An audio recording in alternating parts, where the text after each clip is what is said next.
Episode 8 की starting में तीनों प्लेयर्स वापस डोम में आ जाते हैं, जहां जियोन सांग वू से कहता है कि वो किसी को कैसे मार सकता है और अगर जियोन वहां होता तो क्या वो सांग वू जियोन को भी मार देता। सांग वू गुस्सा होकर जियोन से बोलता है कि जियोन पागल है। दोनों में बहुत ही ज्यादा झगड़ा हो जाता है और दोनों एक दूसरे से नाराज हो जाते हैं। अब तभी वहाँ मास्कमैन आते हैं। वो उन प्लेयर्स के लिए नए कपड़े लाए थे और मास्कमैन बोलता है कि फाइनल गेम से पहले उन लोगों के लिए एक प्रेजेंट है और वो लोग जल्दी से तैयार हो जाएं। अब अगले सीन में हम डिटेक्टिव को किनारे पे देखते हैं, जो अपने हायर ऑफिसर को कॉल करके गेम के बारे में सब कुछ बताता है, लेकिन बीच में ही उसके नेटवर्क चला जाता है। अब फ्रंटमैन को भी डिटेक्टिव मिल जाता है, जहां जियोन उस पर गोली चलाता है, लेकिन फ्रंटमैन जियोन को मारने के ऑर्डर अपने गार्ड्स को नहीं देता।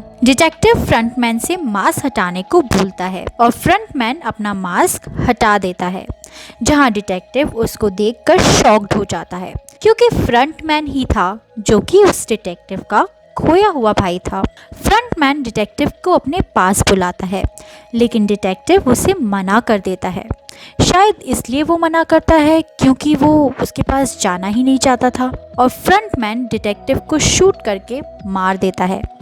यहाँ ये तीनों लोग रेडी होते हैं, जहाँ सेबायोके को ब्रिज के ब्लास्ट होने से ग्लास का बड़ा सा टुकड़ा लग जाता है और सेबायोके से बहुत इंजर्ड हो गई थी और वो अभी भी खुद की ड्रेसिंग करते हुए रेडी हो जाती है। तीनों लोगों को डिनर सर्व किया जाता है और यही उनका प्रेजेंट था। अब डिनर के बाद उनके पास एक नाइफ रखा जाता है और अगला गेम स्टार्ट हो जाता है, जहां पर उनको किसी एक को ख़त्म करना था। सभी लोग अलग अलग बैठे होते हैं।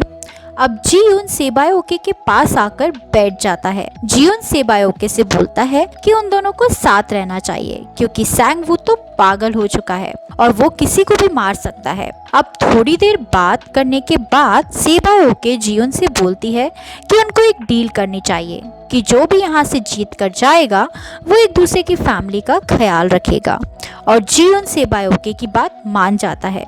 शायद इसलिए भी क्योंकि उसे लग रहा था कि कहीं वो मर गया तो कम से कम उसकी मदर के लिए कोई तो होगा जो सहारा बनेगा। अब जियोन ये देखता है कि सांग वू सो चुका है और वो उसको मारने का डिसाइड करता है, लेकिन वहाँ सेबायोके आकर जियोन से कहती है कि उसे ऐसा नहीं करना चाहिए।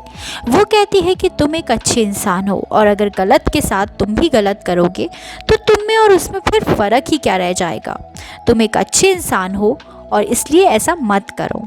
अब अचानक से ही सेबायोके को उस चोट की वजह से तकलीफ होने लगती है और जियोन डोर पर हेल्प मांगने जाता है, जहां गार्ड्स एक कॉफिन लेकर आते हैं। इसे देखकर तो जियोन जैसे शॉक्ड हो जाता है और सोचने लगता है कि ये सारे लोग कॉफिन क्यों लेके आ रहे हैं, जबकि इन्हें तो हेल्प के लिए बुलाया गया था। अब जियोन जब पलट कर देखता है तो सांग वू ने सेबायोके को मार दिया था। अब जियोन उससे बहुत गुस्सा हो जाता है, क्योंकि शायद उसे उम्मीद नहीं थी कि सांग वू अभी भी ऐसा कुछ करेगा, और वो सांग वू को मारने के लिए टूट पड़ता है, लेकिन गार्ड्स उन दोनों को रोक देते हैं। दूसरी ओर फ्रंटमैन अपने घाव को ठीक कर रहा होता है और घाव को ठीक करते करते उसके पास उसके भाई के कुछ विजन्स आने लगते हैं।